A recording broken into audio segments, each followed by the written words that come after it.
De Telefórmula, que en este momento se enlaza con los trabajos de esta emisión. Nos da el gusto que me da pasar la semana con usted y compartir con usted, por supuesto, toda la información. Empezamos con una necrológica. Falleció a los 73 años de edad el hombre que será recordado por aquel llamado que hizo desde el dolor, después del agravio en contra de su hijo: si no pueden, renuncien. Tantos años y este país sigue hablando de la necesidad de tener una política de seguridad que ponga a este país en paz, que nos dé a todos la tranquilidad de salir por las calles, por las carreteras, hacer nuestras actividades sin la preocupación de que lo pueden uno asaltar o puede ocurrir cualquier cosa, y que hay un Estado que te defiende, que hay un Estado que te protege. Pero en este caso, en nuestro país, el Estado no está en condiciones ni siquiera de protegerse a él mismo. Fíjese que el día de hoy militares y policías repelieron agresiones de un grupo criminal. Esto ocurrió en Hidalgo, Coahuila. El enfrentamiento, el intercambio de fuego duró cerca de 40 minutos. Y usted imagínese que en este país no hubo un solo detenido.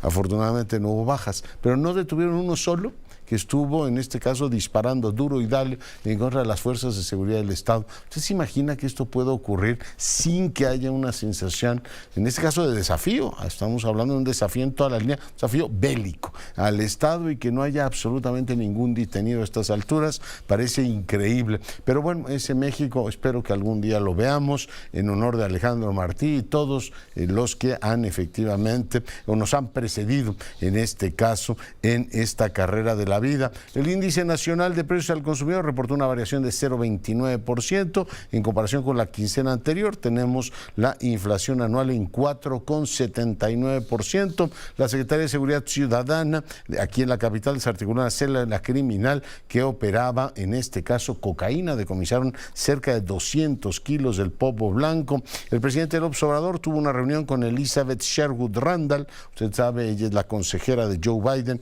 en materia de seguridad. Se han venido reuniendo con periodicidad para desahogar la agenda bilateral. Fue localizada con vida Catalina Vargas, integrante del colectivo Unidos por los Desaparecidos de León, allá dentro de un anexo. Esto lo confirmó la Fiscalía de Guanajuato. La Secretaría de Relaciones Exteriores dio a conocer que se llevó una audiencia en la Corte de Boston por la apelación que interpuso el gobierno de México luego que un juez desechara la demanda civil. En otros temas, hablando de jueces también allá en los Estados Unidos, se aplaza la fecha para dar sentencia a García Luna y se manda hasta el 1 de marzo del año próximo, debido a que la defensa del exfuncionario presentó nueva evidencia válida. Así es que el asunto en este caso se amplía. La Fiscalía de Michoacán confirmó que fueron 25 las personas encargadas de ejecutar al líder de, en este caso, las autodefensas. Hipólito Mora, estaban entre los participantes 2 de sus escoltas, lo cual habla de la penetración del crimen organizado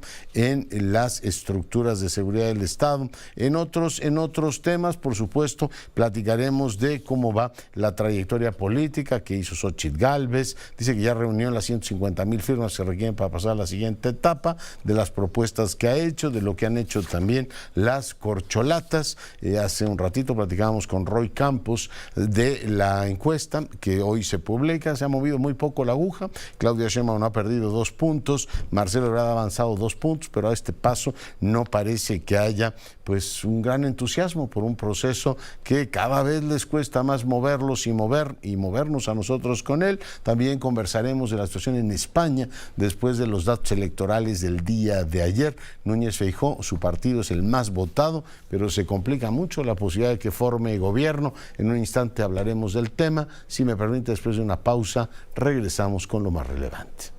Seguimos con la información. Fíjese que en Oaxaca, en una maniobra que por supuesto merece el escrutinio, la lupa ciudadana, se desaparece un tribunal, en este caso los contenciosos administrativos, y bueno, pues se rehace, se reconfigura de una manera bastante poco transparente. No se siguen los procedimientos normales. Estamos hablando de una instancia a partir de la cual tú puedes litigar contra la administración pública, y como el asunto es complicado y está oscuro, nos dirigimos a quien fuera la presidenta del Colegio de Abogados, de la Barra Mexicana de Abogados, una destacadísima letrada, en este caso Claudia de Buen. Doctora, ¿cómo estás? Buenas noches.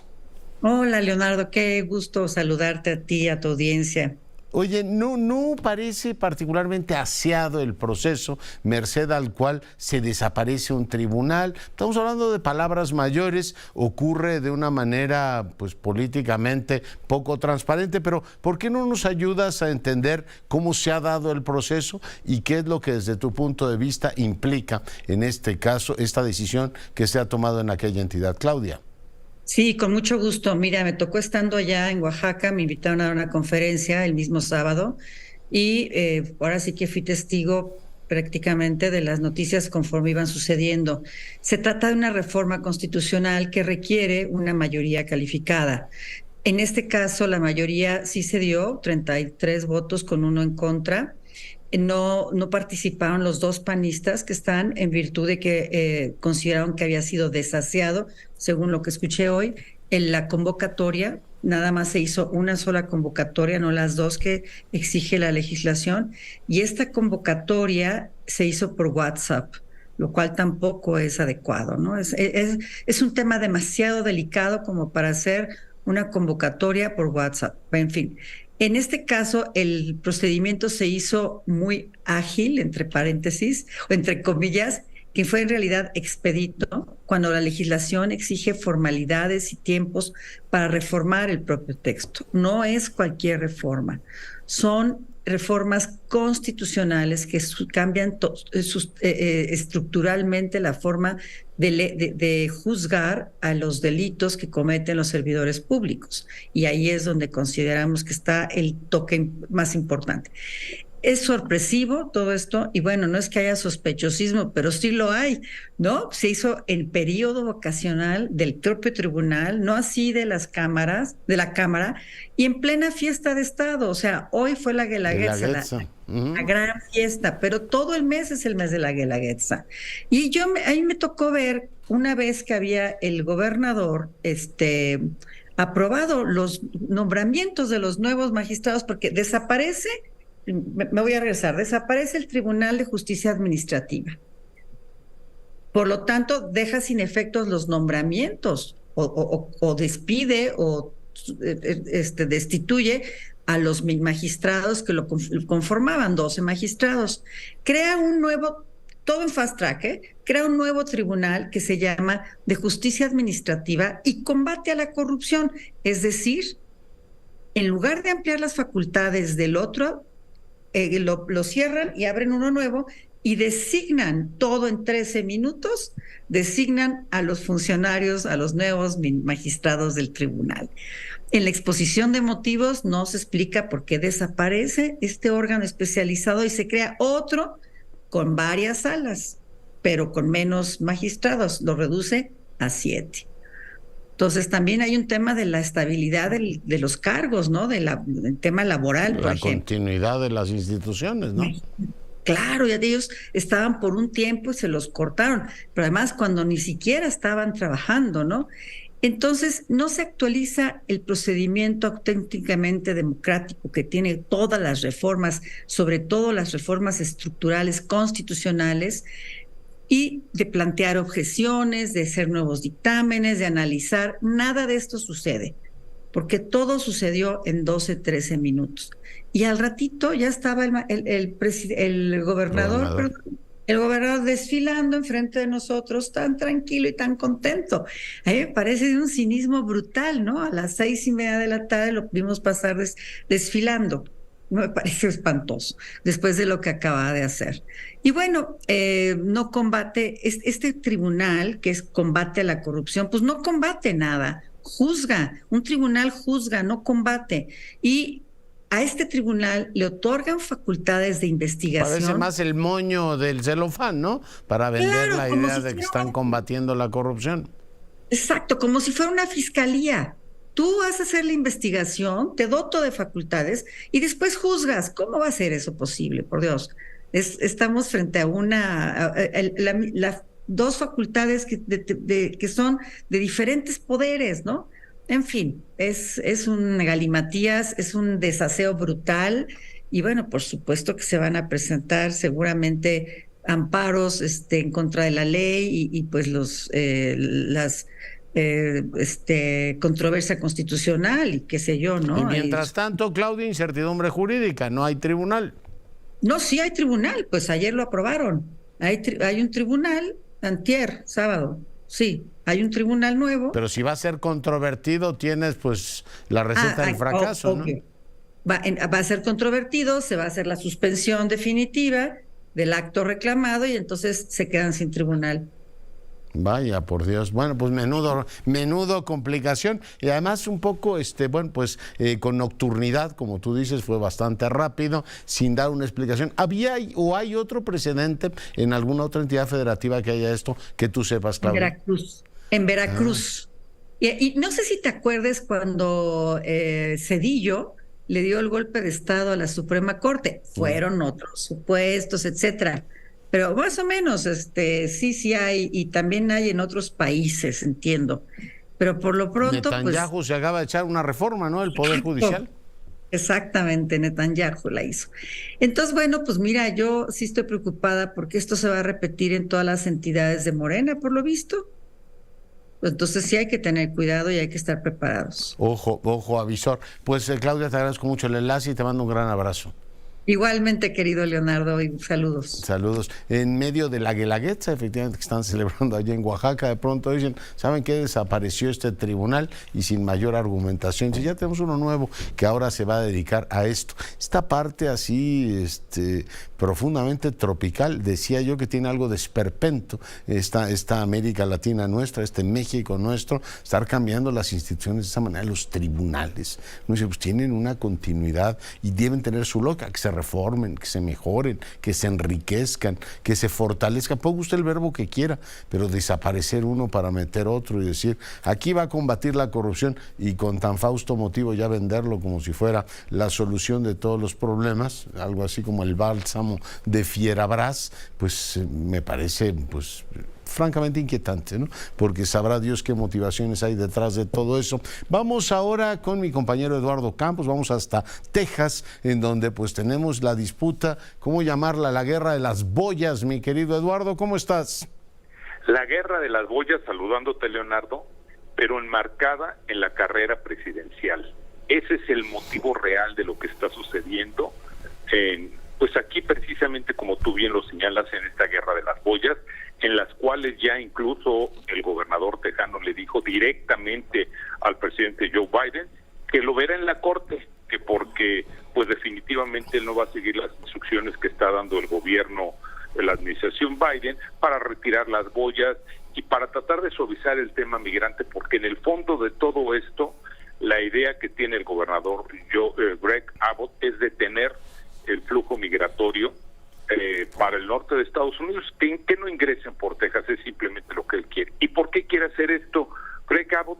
Simple y sencillamente porque quiere subir sus votos y ser entonces él quien pueda ser el aspirante a ocupar la presidencia de los Estados Unidos, ganando, claro, la nominación de los republicanos. Ahí está el fondo de esta situación. Y desafortunadamente, los más afectados en esta situación, Leonardo, son las personas más necesitadas, los que menos tienen, los que están buscando mejores oportunidades de vida, los hombres, mujeres y familias que están saliendo de sus países de origen en busca de un mejor futuro, los inmigrantes, que esto es una situación cíclica que se viene a agravar de vez en vez, Leonardo, pero que no tiene todavía una solución. En términos de notoriedad y de proyección, imagino que en los estados habrá variación entre Florida y Texas, pero ¿quién gana más repercusión, DeSantis o Abbott? Uno con sus nuevas legislaciones y la reeducación cívica a la que está sometiendo a su población, el otro con sus boyas en el río. Mira, son situaciones muy diferentes. Es una pregunta difícil de poderte responder porque otra vez estamos hablando de que a final de cuentas están los migrantes siendo afectados. La ley que se está aplicando ya desde principios de mes en Florida ha venido a paralizar realmente a la agricultura, ha venido a paralizar la construcción, semi-paralizar, no te puedo decir que totalmente, pero semi-paralizar. El comercio también ha sido semi-paralizado, pero en Texas las afectaciones han sido en mayúsculas, porque, por ejemplo, desde la semana pasada que se dio a conocer de manera pues increíble este documento, este correo electrónico que llegó de parte de pues del gobierno de Joe Biden y principalmente el de Greg Abbott, donde le estaba instruyendo a los elementos de la patrulla fronteriza a de que los niños que estuvieran cerca del río, ya del lado estadounidense, los aventaran de nueva cuenta al Río Grande, al Río Bravo. Ha convulsionado lo que realmente está sucediendo aquí en la zona fronteriza, porque además, Leonardo, aquí hay un punto: la información que se está generando está siendo manejada de manera diferente en el centro de los Estados Unidos, pero principalmente en Washington, porque no alcanzan a percibir lo que realmente está sucediendo. Déjame darte un ejemplo. Estas grandes boyas que se pusieron a lo largo de 1 kilómetro en la zona principalmente de Eagle Pass, son boyas que no se pueden pasar porque por abajo de ellas están con navajas muy filosas. Sí. No hay forma de poderlas superar. Entonces han tenido ya varios accidentes personales. Por ejemplo, uno de ellos que ganó gran notoriedad fue una mujer embarazada que intentó cruzar, no lo logró y quedó, permíteme la frase, la palabra tasajeada por todos lados, sí, con estas navajas. Es una situación muy delicada la que se está viviendo en la cuestión migratoria. Sí ha bajado el número de migrantes, hay que mencionarlo, pero la guerra entre Joe Biden y Greg Abbott para tratar de detener esto, poniendo, como dice Abbott, la ley de por medio, porque recordemos que Texas, como pues, los estados, tiene su ley independiente, simple y sencillamente dice lo que está mandando. Texas mando yo, el presidente manda en Washington y ya veremos. Pues Eduardo, te mando un gran abrazo. Es un gusto y estoy a la orden siempre. Gracias. Y vamos ahora a enlazarnos con otro Eduardo, en este caso Borges, el director de Transparencia Mexicana. Mi querido Eduardo, ¿cómo estás? Con mucho gusto de saludarte, Leonardo. Muy buenas noches. Oye, yo estoy entre aterrado, inquieto, no sé cómo describir con el informe. Tengo aquí el de Latinobarómetro. Hace un ratito hablaba del tema de los medios de comunicación y digo que todos traemos un Díaz Ordaz en el fondo. Veía que salvadoreños y luego mexicanos dicen que el gobierno controla los medios, pues ¿por qué no? ¿No? Para eso está el gobierno. Pero veo en términos generales que hay una recesión, dice el informe democrática en América Latina, y una descomposición de la élite, o sea, el que más o el que menos tiene presidentes condenados por corrupción, toda la élite señalándose, el corrupto es usted, no es usted, y no hemos logrado depurar o adecentar el ambiente público para vivir en democracia, mi querido Eduardo. No, pues no puedo coincidir más con el desasosiego que planteas, Leonardo, porque efectivamente, digo, en México y en otros países de Latinoamérica lo que estamos viendo es que las acusaciones de corrupción están por todos lados, hacia todos los partidos políticos, y por ningún lugar se ve pues ese candidato que inmaculado, perfecto, que llega a la presidencia de la República o alguna de las posiciones clave sin ser acusado, incluso investigado, y a veces las propias fiscalías son utilizadas para frenar enemigos. Pero además de eso, Leonardo, creo que en tu comentario también hay un tema más sobre los valores, las creencias profundas de los latinoamericanos sobre la democracia, sobre si les es útil, si les es conveniente, cuál es su grado de apoyo. Y la verdad es que vale la pena descargar el informe, está en internet, nada más hay que poner Latinobarómetro 2023, y me concentro en los datos para México, que son especialmente delicados. El informe habla de la recesión democrática en América Latina, pero pone un par de acentos en Costa Rica, un país con una larguísima tradición democrática, y en México, que vale la pena destacar. Mira, el apoyo a la democracia en México entre 2020 y 2023 cayó 8 puntos, pasa de 43% de aprobación a 35% de apoyo irrestricto a la democracia. Es una señal en sí misma preocupante. Pero si vemos cómo creció por el otro lado la tolerancia al autoritarismo, la idea de que se puede tolerar un gobierno autoritario en algunas ocasiones, también es de preocuparse. Son 11 puntos de crecimiento, pasa de 22% a 33% entre 2020 y 2023 en el caso de México. Y para decirlo con todas sus letras, el apoyo al autoritarismo en México es el más alto en toda América Latina. Sé que sé que a lo mejor no nos asombra, pero este no era el México que estábamos viendo hace algunos años. Se mantenía constante en estos temas y aquí hay un crecimiento al tema autoritario. La verdad es que está dividida la sociedad mexicana, 35% apoya la democracia, 28% es indiferente y 33% es tolerante al autoritarismo. Y aquí me detengo, Leonardo, porque creo que este es el dato más preocupante.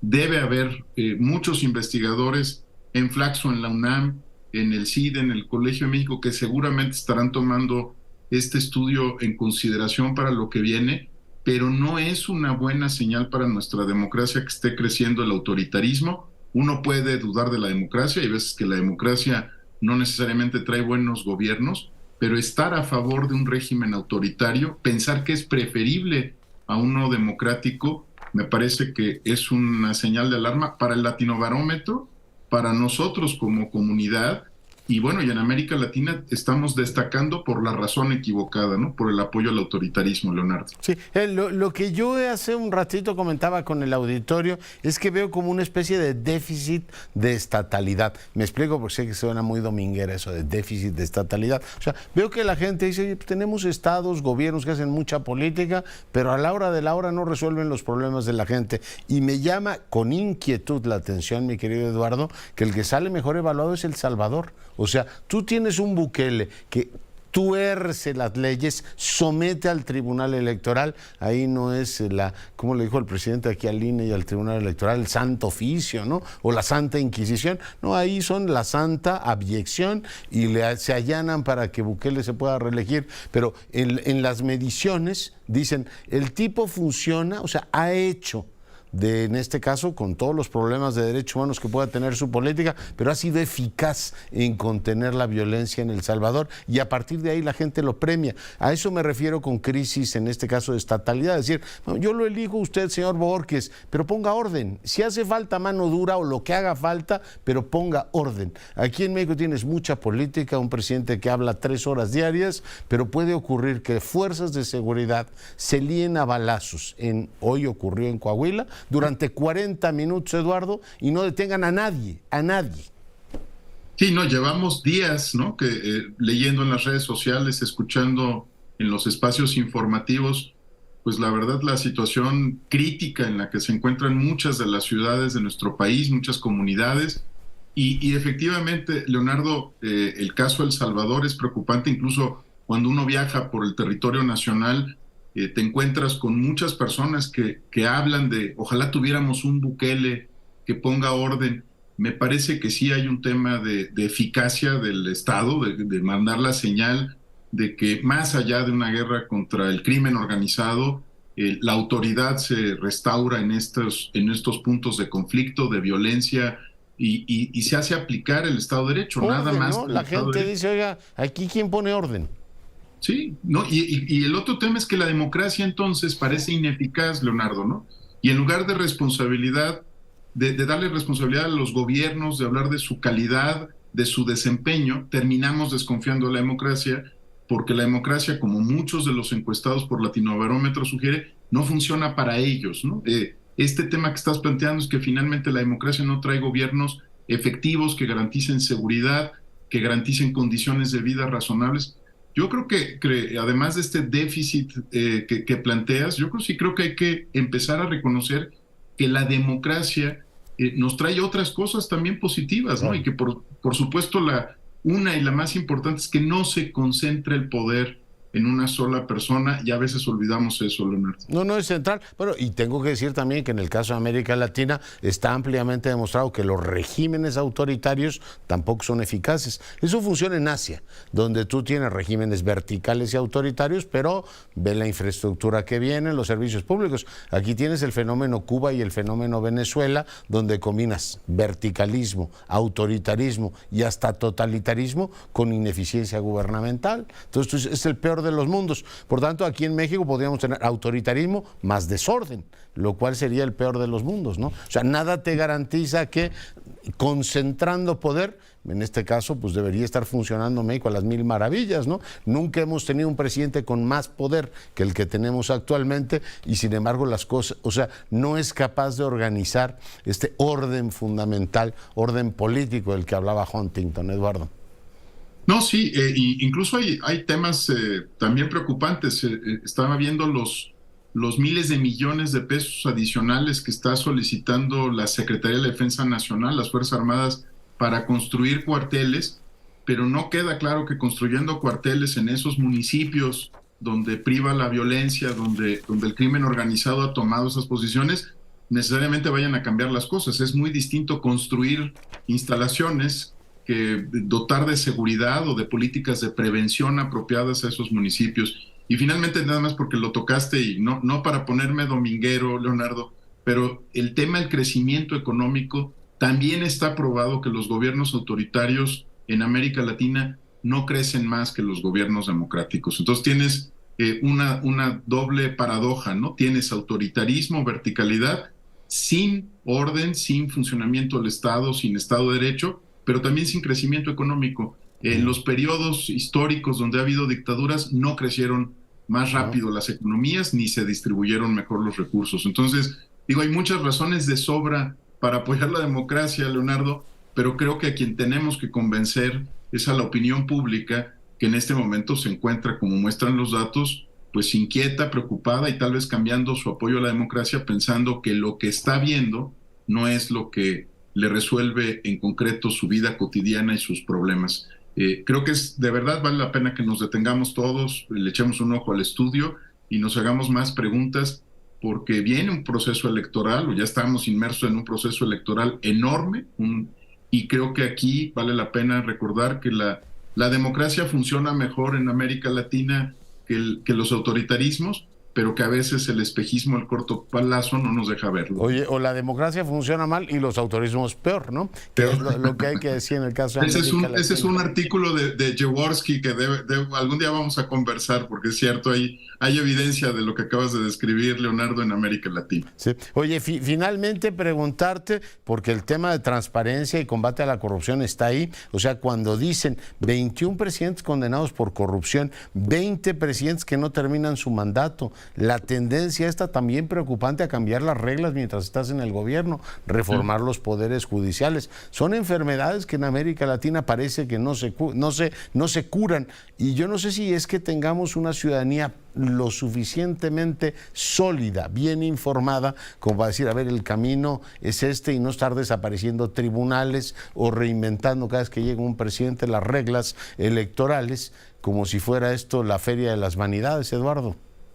No, es que creo que tenemos una ciudadanía ejemplar, Leonardo, en el sentido que aguanta cualquier cosa, incluidos los malos gobiernos, ¿no? Somos una sociedad, la latinoamericana, que ha tolerado el mal gobierno, la corrupción por mucho tiempo, y que cree que hay soluciones rápidas y sencillas para erradicarla y desaparecerla por decreto, o para, cambiando sencillamente de gobierno, modificar prácticas que están pues inmersas en las organizaciones administrativas o burocráticas. Yo la verdad es que creo que tenemos una sociedad bien tolerante, bien aguantadora, y a lo mejor tendremos que serlo menos en el futuro, ser mucho más exigentes de nuestros gobiernos, castigar el mal gobierno y no esperar a que entre políticos resuelvan estos temas que competen más bien a una ciudadanía informada, exigente y que ejerce su voto pues con conciencia, con estrategia para tratar de obtener mejores resultados de sus gobiernos. Pues así estamos. Eduardo, te mando un gran abrazo.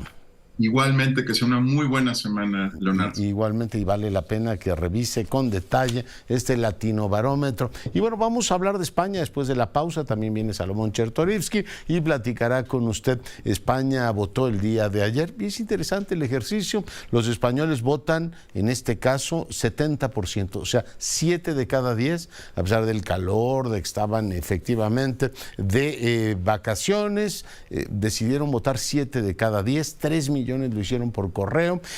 Y bueno, pues hay datos interesantes que se derivan de esta participación. Por un lado, pues tienes un PP que gana las elecciones, pero no las gana con la contundencia con la que esperaba y por tanto no parece que esté en condiciones sencillas de formar gobierno. Y por otro lado, tienes un crecimiento de la izquierda, particularmente el PSOE, y una reconfiguración del campo de Podemos con una nueva, digamos, un nuevo liderazgo y un nuevo partido que vale la pena revisar. Después de la pausa platicaremos con Mario Ojeda. Volvemos. El análisis, ya tengo en el enlace a Mario Ojeda. Doctor, ¿cómo estás? Mi querido Leonardo, buenas noches, ¿cómo te va? Bien, feliz de conversar contigo. ¿Qué lectura tienes de lo que ocurrió ayer en España? Bueno, pues nos hemos quedado todos sorprendidos, ¿no? Por decirlo menos, todo apuntaba a que, bueno, pues que finalmente iba a haber una coalición entre la derecha civilizada del Partido Popular y la derecha cavernícola y ultramontana representada por Vox, y pues nada, se desfondó Vox ante nuestros ojos y pues vino un regreso, es decir, la apuesta de Pedro Sánchez fructificó aparentemente y bueno, está él en posición de formar un gobierno, aunque también, bueno, reaparecen viejos fantasmas, el fantasma de Waterloo, Carles Puigdemont, que ahora puede ser el fiel de la balanza, la bisagra que habla. ¿Cuántos tienen? 7, ¿verdad? Tiene Junts.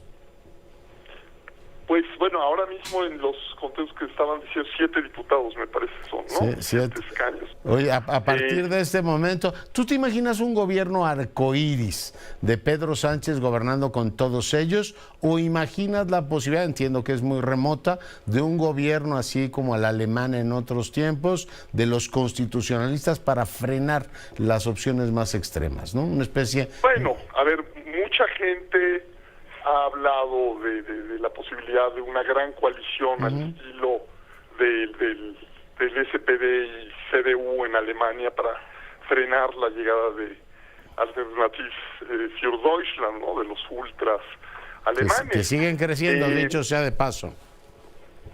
¿Perdona? Que siguen creciendo, dicho sea de paso. No, bueno, es que, bueno, a ver, entramos en una dinámica, obviamente, pues el bipartidismo, la democracia es aburrida, el bipartidismo a los ojos de la gente en la crisis del 2011 los llevó a pensar en la colusión, ¿no? El PP-PSOE, así como el PRIAN, y bueno, y buscaron, primero apareció Podemos, esta opción que ilusionó, y que ofreció, pero bueno, que también luego pues mostró su extremismo, mostró su radicalismo, y que dio pie a otro radicalismo y otro extremismo, que es el de Vox, y eso, bueno, pues llevó a una dinámica en la que el centro pareció desfondarse.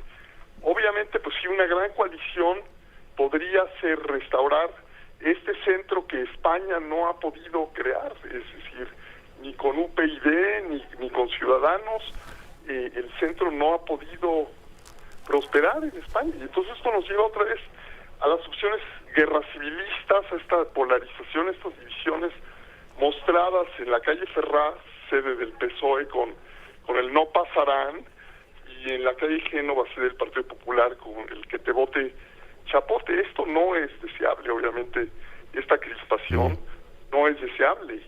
No es deseable que... Votó numerosa la gente, 70%, más que en las del 19, pero la amenaza de que se repitan elecciones como hace, ¿qué fue? 7, 8 años, no me acuerdo cuándo, quedaron empatados y se tuvo que repetir, vuelve efectivamente a aparecer. ¿Cuál es tu pronóstico? ¿Hacia dónde se pueden mover las cosas, Mario?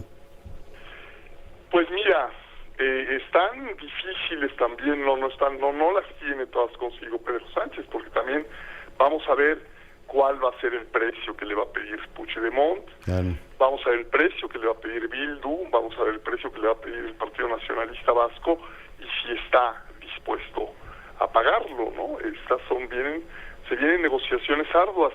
Obviamente una nueva elección en noviembre también causaría fatiga electoral, como ya lo vimos en el pasado. Es decir, yo ya no me atrevo a hacer ningún pronóstico, es decir, el sábado yo creía que íbamos a ver la infausta realidad de una coalición entre el Partido Popular y Vox, y que Núñez Feijó iba a verse obligado a pagar precios para poder formar ese gobierno.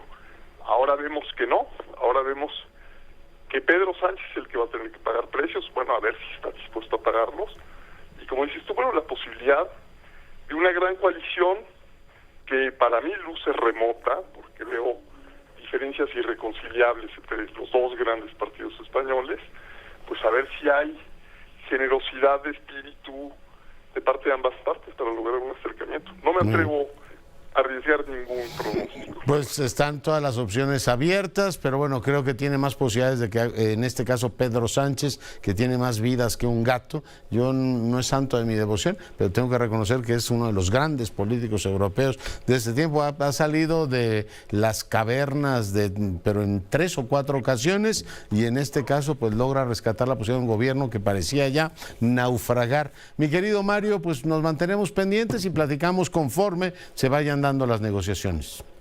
Claro que sí, Leonardo, con mucho gusto. Un saludo a ti y a tu auditorio. Gran abrazo. Pues ahí está el nudo español. Los electores les dijeron, a ver, construyan a partir de ahí. Mi querido Salomón Chertorivsky, ¿cómo estás? Leonardo, pues feliz de verte, ¿no? Después de un par de semanas en que no nos vimos. Que también estuviste muy feliz de no verme. Sí, no, siempre soy muy feliz viéndote. Las dos cosas tienen su encanto. Y platicando con el auditorio. Oye, tengo aquí un material de lectura que iré revisando. Yo aprecio el que haya efectivamente material escrito con datos para poder, en este caso es el Mexicolectivo, ir discutiendo hacia dónde nos movemos como país. Pero ¿qué tema vas a abordar el día de hoy? Creo que es una cosa muy interesante, vale la pena. 6 temas, 27 subtemas, cerca de 300 autores, autoras. Creo que vale la pena. Hay una visión de país muy completa, novedosa, interesante. Vale la pena, se puede descargar, te lo mando al ratito digital para que lo puedas compartir con el auditorio. Sí. Mira, quiero hablar de salud, Leonardo. Esto que parece que son temas que ya tocamos una vez y otra, y luego le volvemos a entrar, pues de repente parece que no nos estamos dando cuenta que si tuviéramos que escoger quizá las mayores dolencias que tiene hoy nuestro país, sin lugar a duda está el tema de la inseguridad, y yo te diría, en materia de lo que día a día vive la población, está el tema de salud o bien la falta de salud. Y sorprende mucho cuando uno ve que a pesar de que hay una dolencia diaria, que son claras las muestras palpables de que algo está fallando en lo que fue el diagnóstico del gobierno y lo que pretendieron ser sus soluciones, y lo que hoy los funcionarios o quienes pretenden gobernar el país por parte de Morena diagnostican de la salud. Por un lado, los funcionarios públicos. Mira, Leonardo, desde la Comisión de Salud de la Cámara de Diputados llamamos a comparecer a 3 altos funcionarios de la Secretaría de Salud. Institutos Nacionales de Salud, quien los coordina, su comisionado, al comisionado de COFEPRIS y al director del ISSSTE. Invitamos además a una reunión de trabajo, porque así lo quiso Morena, no una comparecencia, una reunión de trabajo, al subsecretario Hugo López-Gatell. Bueno, 3 de los 4 no nos contestaron. No nos contestaron. O sea, déjame subrayar, a la representación de la nación. A ver, pero no es al contentillo. Una de las facultades constitucionales en la división de poderes de nuestro Congreso es ser el órgano de supervisión, vigilancia, y una de nuestras facultades, por la ley orgánica del Congreso, es llamar a que los funcionarios públicos rindan cuentas. Ignorar, Leonardo, una solicitud de comparecencia es verdaderamente una cosa que yo en mi memoria no tengo registrado que haya sucedido. Y los pinta de cuerpo entero. Pues yo Porque creo que un funcionario que no tenga el ánimo de rendición de cuentas, subrayo, ante la representación nacional, es decir, no me está citando un colegio profesional, me está representando la representación del país. El Estado mexicano a rendir cuentas en tu materia, en la que el Ejecutivo te otorgó las facultades para hacer lo que te toca hacer.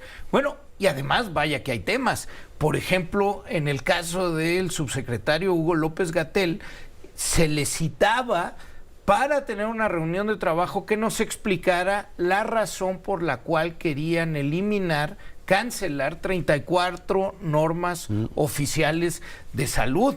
Vaya, además de que tenemos que discutir un montón de otras cosas que están sucediendo en ese terreno, pero no son cuestiones que pudieran pasar desapercibidas. Luego escuchas a una de las aspirantes en una campaña ilegal, pero bueno, de eso ya lo hemos platicado, pero que entrevistan a Claudia Sheinbaum, que además enojada está todo el tiempo, pero le entrevistan y le dicen, oye, ¿usted cambiaría algo? Y lo que empieza a decir es, yo no cambiaría nada, todo va muy bien. Y el primer ejemplo que te da es, critican mucho el sistema de salud y dice, y pone 3 cosas, y dice, en la pandemia nadie se quedó sin camas. Oye, Leonardo, 1 de cada 2 mexicanos fallecieron en sus casas o en camino. Yo te pregunto a ti, ¿funciona la posverdad?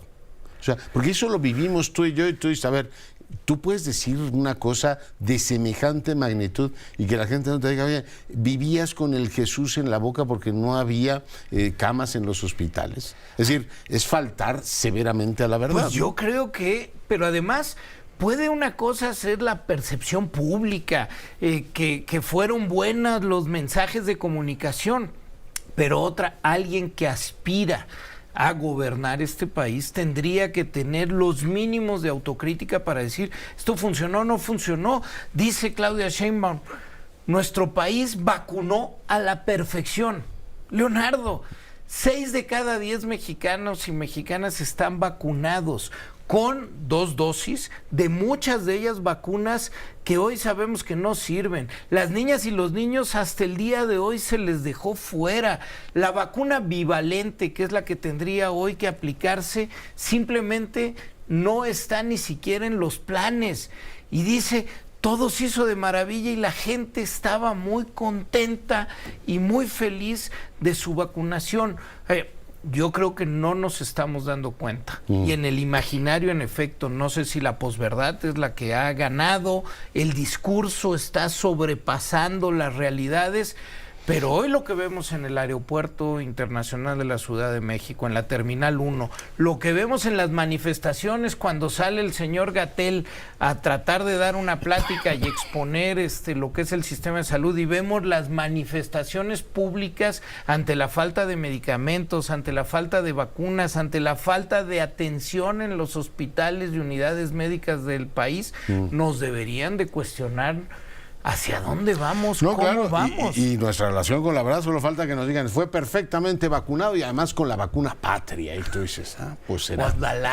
Oye, digo, no nos dimos cuenta que ni existe. No existe, pero nos vacunaron con la vacuna patria, uno de los éxitos de CONACYT. Uno de los éxitos, y así lo defiende. La mejor vacuna del mundo, dijo. Yo la escuché, yo estaba en la misma mesa, la directora de CONACYT dijo, la mejor vacuna es tan buena que no se usa del mundo, pues que no está fabricada, Leonardo, pero además que se fabricó, que se creó con la cepa original, la que ya no sirve. O sea, no, de verdad, creo que la construcción de la posverdad, por eso lo digo un poco en esperpento, pero es que lo pones pero muy bien, si en hace 2 años hubieran dicho que esto iba a ser motivo de campaña, dirían, no se atreverán a decir tal cosa, ¿no? Pues uno diría, porque dice Claudia Sheinbaum, no, hombre, es que así nos los dejaron y estaba muy mal. No, espérate, pues si tú empezaste a tomar decisiones, desapareciste el Seguro Popular, destruiste el sistema de planeación, compra y distribución de medicamentos, eso previo a la pandemia, y después dices, siguen siendo los otros. Yo tengo ahora que me tocó el orzuelo resulta que no hay el medicamento. No. Y me dice el farmacéutico, es que no hemos logrado normalizar la y es una pomada absolutamente normal, ¿no? Y llamamos al responsable de eso para poder importar los insumos que se requieren para hacer la fabricación de los medicamentos o para importar los medicamentos que no estamos fabricando en el país.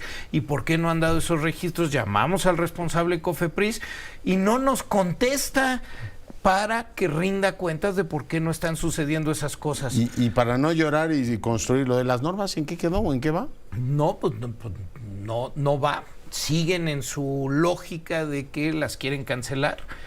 Imagínate, lo hemos platicado en este espacio, cancelar las reglas que hay para que la aplicación de ciertos procedimientos sean homogéneos y obligatorios en cada una de las unidades de este país. Es decir, si a las mujeres la práctica internacional, lo mejor de la ciencia médica es que a partir de los 40 años, cada año hay que hacer una mastografía, pues no puede ser que agarre el ISSSTE y diga, no, aquí lo vamos a hacer cada 3 años. No, para eso hay normas oficiales, para que se sienten las bases de una atención homogénea. ¿Se pretende desaparecer eso? ¿Hacia dónde vamos? ¿Cuál es la lógica? López-Gatell está escribiendo el programa 2430. Bueno, esa es una afrenta. Hoy creo que lo escribía de manera, otra vez, para que me prestes tu hombro y lloremos. Lo decía Jesús Silva Herzog Márquez en su texto de Reforma y decía, se está burlando, es una burla ponerlo a él sobre la tumba de cerca de 800,000 mexicanos que fallecieron en la pandemia. Y le va a decir, no puedo atender a los señores diputados porque estoy escribiendo el programa de a dónde va este país en los próximos años. Y porque estoy en Iztacalco echándome un rollo, y porque estoy vendiendo y estoy diciendo además que ese es el mayor cinismo, que hemos recuperado el control sobre la salud cuando estamos en el momento más privatizado de la salud, en donde las mexicanas y los mexicanos están yendo a la salud privada, a los consultorios adyacentes a las farmacias. Mañana viene una que te encanta, Salomón, la de ingreso-gasto. Vamos a ver cuánto hay que destina analizarla la gente. con todo. El gasto de bolsillo, y lo puedo apostar hoy en anticipado, el gasto de bolsillo, es decir, cuánto destina la gente de su propio bolsillo para la salud y para su atención a la salud, ha crecido de manera muy relevante. Y el gasto empobrecedor, es decir, ese gasto que tienes que hacer para la atención de las enfermedades de alto costo se ha incrementado de manera dramática cuando habíamos logrado con muchos espacios para el fondo mejora. Catastrófico ese, Pues se lo fundieron. Mi querido Salomón, muchas gracias. Muchas gracias a ti, Cuídate. Leonardo. Que estés muy bien, nos vemos la próxima semana. Sara Pablo, ¿qué novedades tenemos? ¿Cómo estás, Leonardo? Se han retirado ya los funcionarios de Estados Unidos que se reunieron con el presidente Andrés Manuel López Obrador, encabezados por Elizabeth Sherwood Randall, la asesora de la Casa Blanca en materia de seguridad nacional. Y bueno, pues en medio de esta lluvia únicamente señalaron tanto ella como la propia secretaria de Seguridad Ciudadana, Rosa Isela Rodríguez, que fue una excelente reunión. De hecho, ya el presidente López Obrador ha colocado en su cuenta de Twitter una fotografía donde dice que avanza sin problemas la buena vecindad, y también dice que fue una muy buena reunión bilateral donde se tocaron temas de migración, de esta migración que debe ser con respeto a los derechos humanos, así también el tráfico de fentanilo y los mecanismos para frenar esta situación, Leonardo. Pues a ver si mañana. 3 horas, más de 3 horas la reunión. Mira, a ver si mañana les cuentan más de por qué la consideran tan positiva. Me queda, Sara, ya no te empapes, cuídate. Buenas noches, hasta luego, Leonardo. Y con esto nos vamos, cuídese y sea rabiosamente feliz. Se lo merece, nos vemos mañana.